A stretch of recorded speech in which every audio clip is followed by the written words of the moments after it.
My name is Camilo Valdes. I'm a computer scientist and a postdoc at Lawrence Livermore National Laboratory in Livermore, California. And today I'll be talking to you about one of my projects. And it's called Microbiome Maps.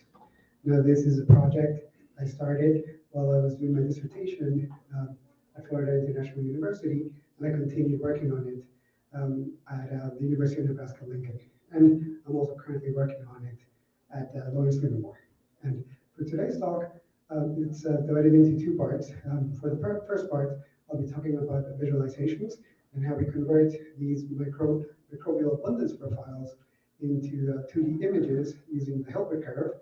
And then for the second part, I'll be talking about how we use those 2D images in characterization and classification pipelines and workflows to characterize data from the Human Microbiome Project, and recently at Lawrence Livermore, we're using it with data collected from astronaut crews at the International Space Station. So, why are we studying microbiomes in the first place? Well, if you haven't heard, microbes are a little important. Now, when we think of microbes, we usually think of the bad ones, pathogens, the ones that make us sick. But no, not all microbes are bad. Most of them are good. Some of them are good. Some of them help us make foods. Others help us digest foods, and others keep us safe. Now, one of the challenges in microbiome research is analyzing and processing large amounts of data. And in my particular work, that means analyzing and processing large amounts of DNA sequencing data. Now, a typical workflow with the ones that I work in involves collecting a microbiome sample. So think you would go to a lake, you would get a scoop of the water, you would get a sample from the soil, and then, or if you're analyzing data from a human, you could collect data from the saliva or from the skin or from a nostril. And then what you usually do in the workflow is that you run it through a DNA sequencing instrument. Now, this is going to give you a set of DNA reads, which are these little pieces of data, little pieces of genome, ideally from the genomes that are present in that sample. And then what we do is we get those reads and we map them back to a reference collection of genomes. Now, this is a little bit different than in a human genomics workflow, where we would be just aligning to a single reference. In our case, our reference collection contains 44,000 genomes. So we take all the reads from the sample and we map them against 44,000 genomes. And what we get at the end is a community profile. This community profile tells you what genomes in your sample are present and what are their quantities. And our method use is reference-based, so it's going to tell you what genomes from that reference are in the sample that you just analyzed and what are their quantities. In our case, we're using a reference collection from Ensemble, version 45, which contained 44,000 genomes. And so we're going to get a community profile that tells us, oh, in this particular sample, you have, you can tell out of these 44,000 genomes which ones are absent, which ones are present, and what are the quantities. Now, an abundance profile is basically tabular data. It tells you for this particular microbial reference, this is its quantity. And you can visualize it using many ways. You can visualize it with Excel. You can visualize it with all kinds of Python and R libraries, and you can get all kinds of plots. You can get bubble plots, tree plots, and phylogenetic trees. But what we wanted was to create a visualization that could tell us a lot of information very quickly and efficiently. We wanted something that could tell us what genomes from our reference collection are in the sample, and whether they're present or absent, and also what are the abundance levels. And we wanted everything to fit in one window. So look at it, something that you can easily look at and say, okay, I know what's in here. And in order to do that, we started looking at what kind of data we have, and we started with a reference collection.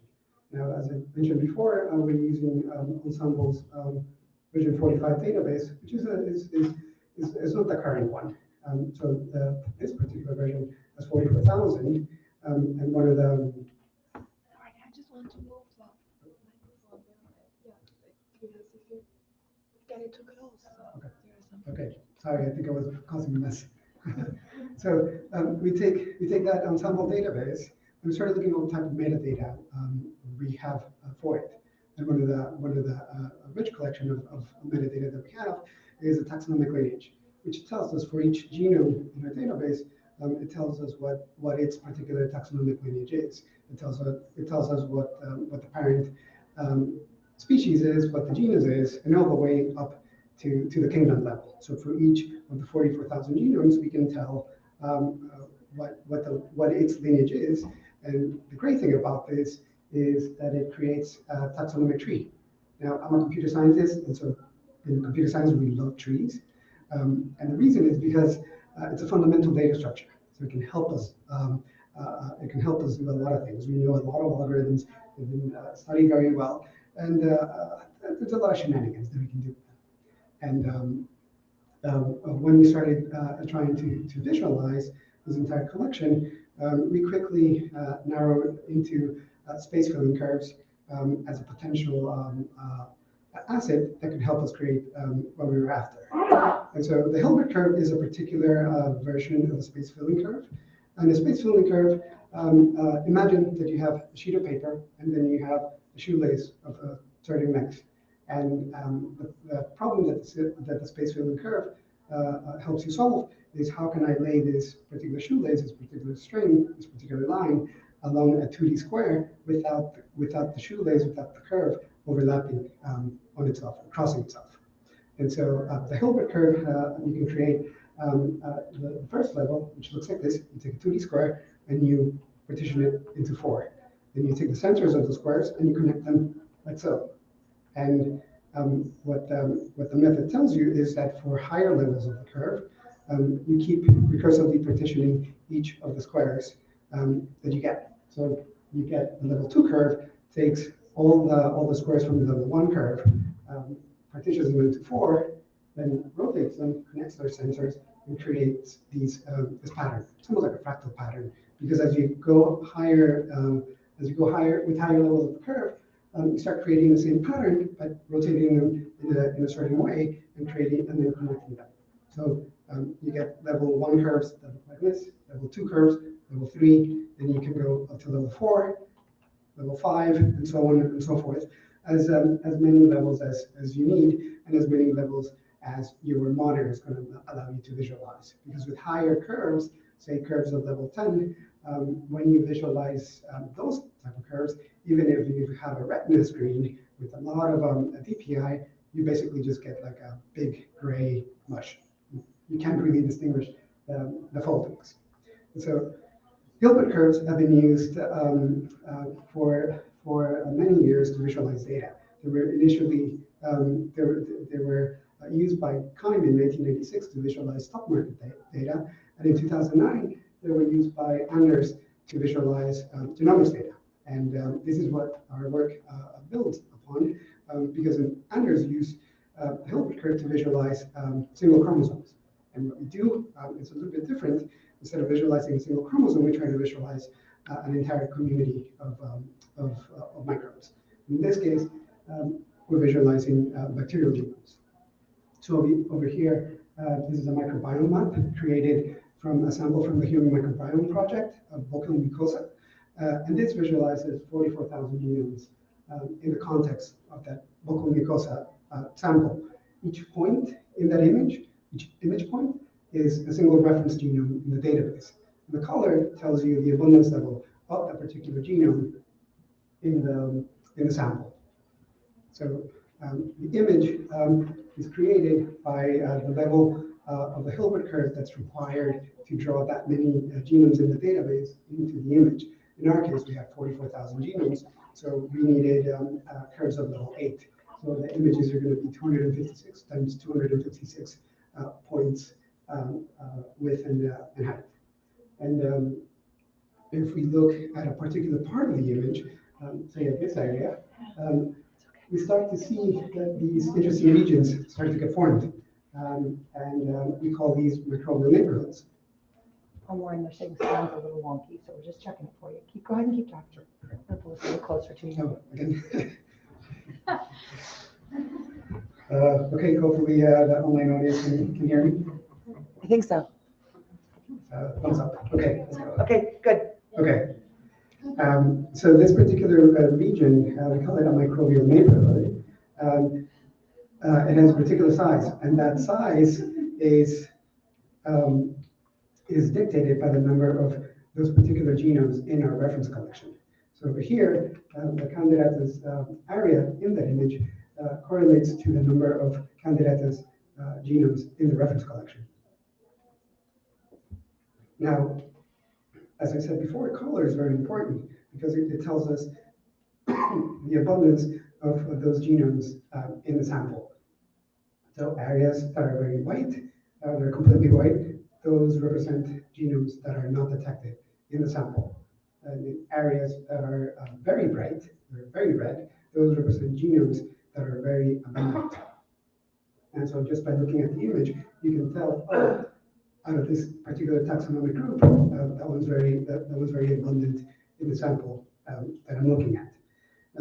These microbial neighborhoods also tell us a little bit about the reference collection that we use, because if we don't apply any color to it, it can tell us the distribution of the genomes in the reference collection that we're using. So you can see that in our particular database, we have a lot of streptococcus, we have a lot of mycobacterium, salmonella, staphylococcus, but we don't have many representative genomes of other areas. So you can quickly see what the distribution is of your reference collection.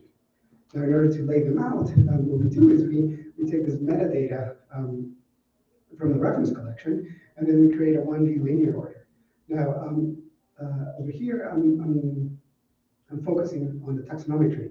So we take that the taxonomic tree, we take the genus, the species, and the strain, and then we create a 1D linear order from it. Now, this is key, and it's something that we're still actively developing, because trees don't really have a left or a right side. When we look at them in an image, in 2D dimensions, yeah, they kind of have a left and a right. But in that tree, the first and the fourth the genus, they're not really the left sides or the right sides of the tree. So the linear is very dependent on the context of the data that you're analyzing. So what we do is we take the linear order, and we lay out the genomes in a certain way, and then we're able to abstract the strains and the species and the genus by creating these neighborhoods. Now, the ordering schemes is very important. As I said before, in software we have two ways of defining an order. The first one is a taxonomic one, and the second is what we call a labeled order. And this labeled order allows users to define their ordering schemes based on biological conditions or interpretations that they're analyzing. Now, the cool thing is that once we overlay color into these maps, things start to become very interesting, because you can create different maps for different samples that you collect. So in this case, I have 300 samples from the Human Microbiome Project, and those 300 samples come from 12 different body sites. Over here, I'm only showing 8 for display purposes, but what you can see is that different conditions create different maps. So the vocal mucosa looks like one way, the GI, nares, oral, they all look a little different. Now, you can try to spot the differences by eye, but that's where things really start to become messy when you start collecting a lot of samples. But here we only have 300 samples, so it's not that complicated. But what I'm going to show you is that we start collecting a lot of data and a lot of images, and that quickly leads us down to the machine learning path, because we're computer scientists and we like it. But also because it helps us a lot, and it helps us classify and process a lot of data. So we are particularly trying to implement an image-based classifier based on a convolutional neural network, and CNNs are very powerful for image classification tasks because they learn abstract levels of representation from an image. So they'll quickly learn that a dog has a tail, has 4 legs, has ears, and we apply the same concepts, but with microbiome maps to train our networks so they can learn the different representations of different biological conditions for different microbes. And we tune the convolutions, so instead of them going from left to right, top to bottom, they start following the Hilbert curve. And so what does the model learn? Well, you can see that for this particular local mucosa sample, it starts to focus on the Streptococcus neighborhood. And as the model goes deeper and deeper, it starts to learn an abstract representation of what a local mucosa looks like. And this is similar to, say, like a painting from Picasso, where he's trying to figure out what a bull looks like, and he starts with very detailed sketches of the bull, but then he goes forward and forward with different levels of abstraction and starts to learn just the basic shapes of the bull. This is similar, at least in spirit, to how the network is learning what a local mucosa sample looks like. So what we wanted to do was get those, take those images for a test drive and see how they perform. So we compared an image-based classifier with microbiome maps with several popular tabular-based classifiers. And we saw that the image-based classifier, which is all the way over there, outperformed some of the other ones. Now, it had a testing accuracy initially of 92%, but when we started to look at all the runs of all the models, we started to see that we were overfitting on it. And so what we did is we went back, trained for a little bit longer. Now this is only 200 epochs, so it's tiny. But we started to train many neural networks to try to improve the performance of the model so they wouldn't overfit, so we wouldn't memorize the data and start memorizing the images. And we saw that the network started to perform better, but the accuracy started to fall. And this was because when we had the 12 classes, the 12 body sites from the HMP, some of the regions, some of the body sites didn't have enough representative samples, which is your basic class imbalance problem. And so what we did is we reduced the number of classes or body sites to only those that had enough samples to be useful, or 5 or more. And then we saw that our testing accuracy went up to 94%. And I think that this is a take-home message of the talk, that these microbiome nodes are powerful assets for machine learning workflows, and they can certainly translate very well for microbiome research. Now at Lawrence Livermore, we've been using microbiome maps for characterizing and classifying spaceflight-induced changes in astronaut microbiomes, and also at characterizing ISS surfaces. So we'll be looking at, we've been collecting samples before, oh actually I haven't, but there's a team that's been collecting samples for astronauts right before they go on a mission during spaceflight, and then after they come back. And we're trying to develop a classifier also for characterizing samples that have been collected from surfaces at the ISS. I've been also improving the model. I've recently started to use vision transformers, and also try to improve the data, the performance of the model and the visualizations for 16S data. Now for the software, it's available at microbiome.org. It's a macOS application, and right now I've been developing a Python and an R version. It's currently in beta and being reviewed, so it should be out soon. If you really want to get it, just get in contact with me, and I can give it to you. Also have a poster, R004, so if you want to stop, please stop by and for a talk. With that, I'd like to thank everybody here and virtually, and special thanks to Lawrence Livermore for allowing me to be here today. Also, thank you for the University of Nebraska-Lincoln and Dr. Jennifer Clark, and also Dr. Giri Narasimhan at Florida International University. And thank you.